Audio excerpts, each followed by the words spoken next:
Jai Hind students, class 10th, exercise 11.1, question number 3. Construct a triangle with sides 5 cm, 6 cm and 7 cm, and then another triangle whose sides are 7 by 5 of the corresponding sides of the first triangle.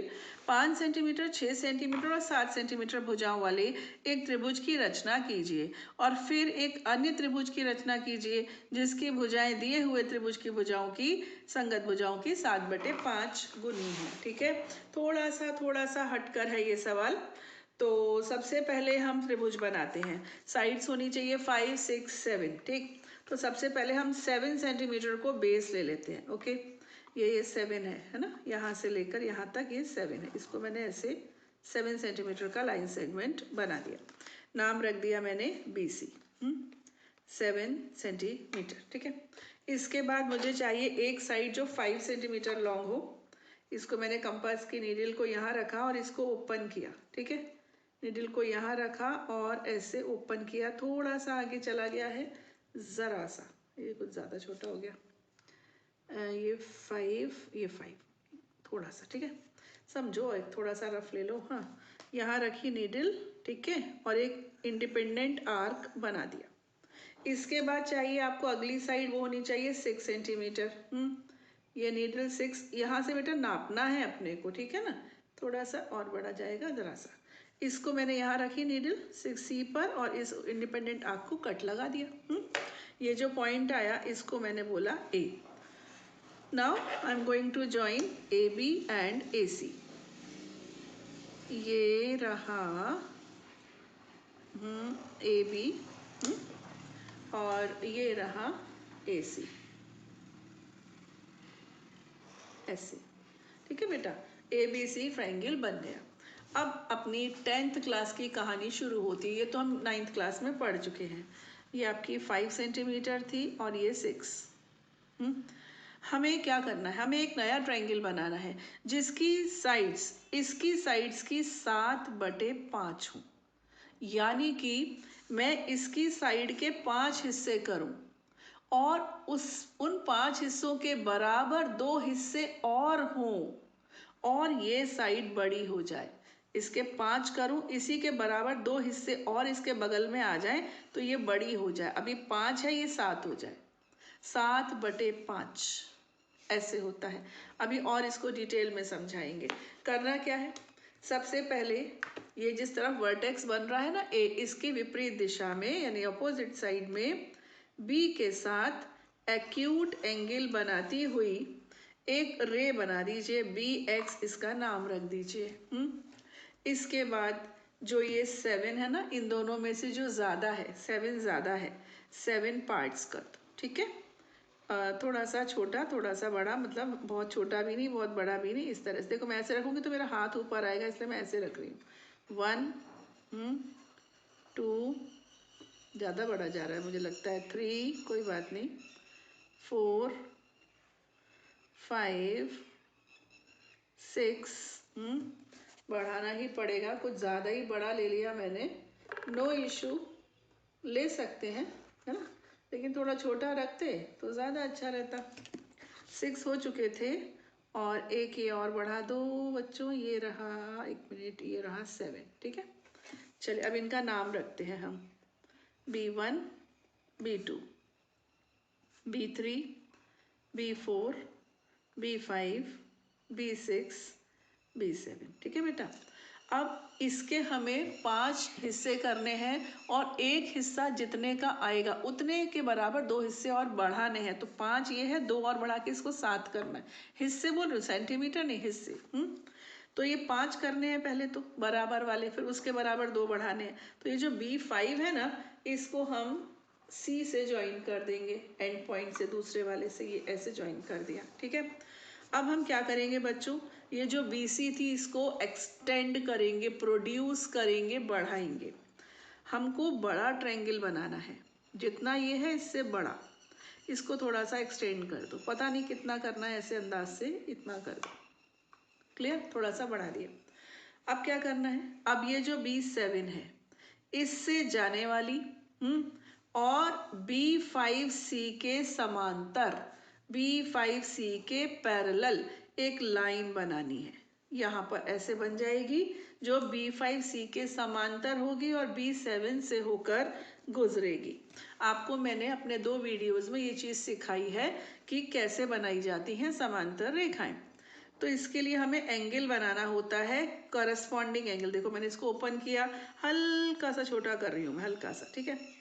इसको यहाँ रखा और ऐसे मैंने independent arc एक बना दिया। Clear?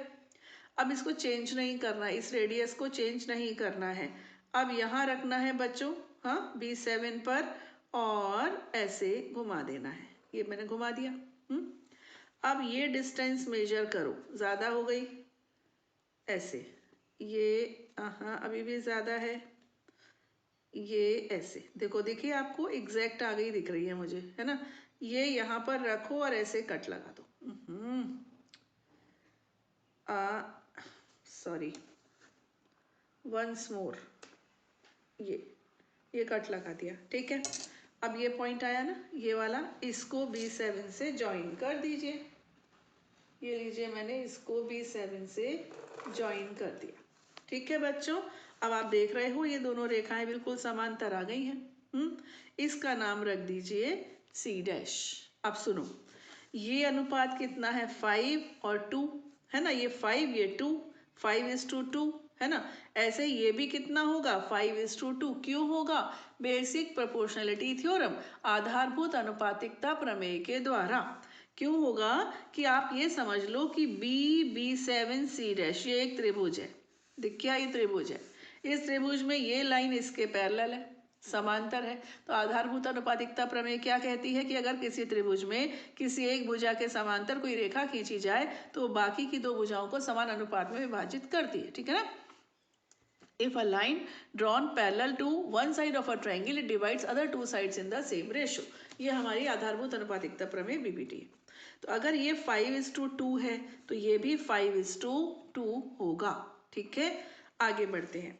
अब आप क्या करो, BA को भी प्रोड्यूस कर दो, क्योंकि हमारा जो नया ट्रायंगल आने वाला है ना, वो पुराने से बड़ा होगा।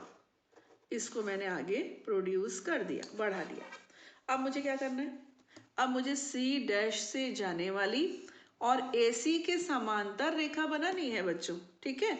मैं इसको ऐसे लिया, चेंज नहीं किया, जो पहले था वही रखा और ऐसे आर्क घुमा दिया। फिर मैंने यहाँ रखा और फिर ऐसे ही आर्क घुमा दिया। Got it?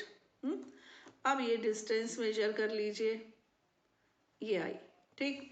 यहाँ से ये आई, ऐसे कट लगा दिया, ओके।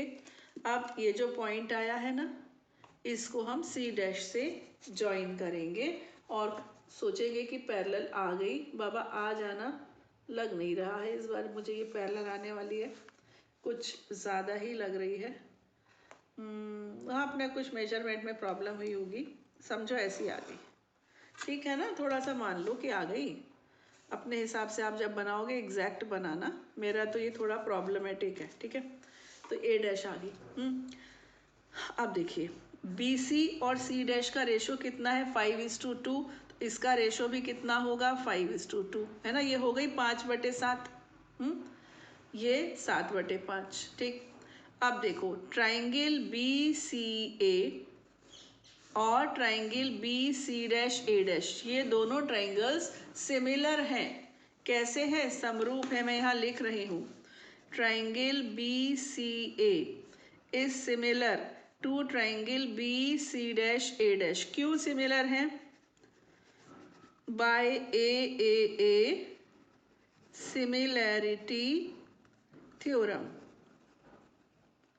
AAA समरूपता प्रमेय द्वारा, ठीक है बेटा।